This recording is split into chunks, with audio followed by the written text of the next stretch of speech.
those who've been dealing with this issue themselves. And to the folks sitting in the front row who had a chance to tell us a little bit about their stories, I just want to tell you how much I appreciate that. And I know I speak for the Lieutenant Governor and the Secretary when I say that. And the simplest way I can describe what we heard from them is to say that when you talk about words like food insecurity and homelessness, they're generic terms, okay?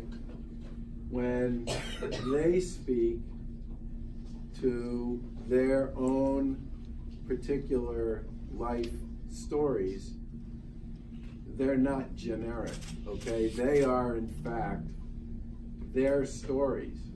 And there may be other people who have stories that are similar, but when you listen to young people talk about being homeless at the age of 15 and literally trying on their own to build a path forward and a life for themselves, it's not generic anymore. It's incredibly personal and hugely powerful. And you know, the biggest thing I would say is the amount of resilience that these kids have shown on their own in many cases is extraordinary. And I just want to say how grateful I am, and I know I speak for these folks, that you folks were willing to come today and to tell those stories, and to do it in a way that showed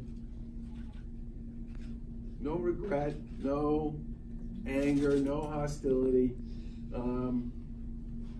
but an ability to sort of say, hey, this is what happened, this is how I dealt with it, and now I'm trying to figure out the path forward that's going to work for me so that I can be what I always wanted to be from the time I was young. And I'm telling you, there are plenty of people with a lot of support who don't get to the point in life that you guys have gotten to with the attitude and the sensibility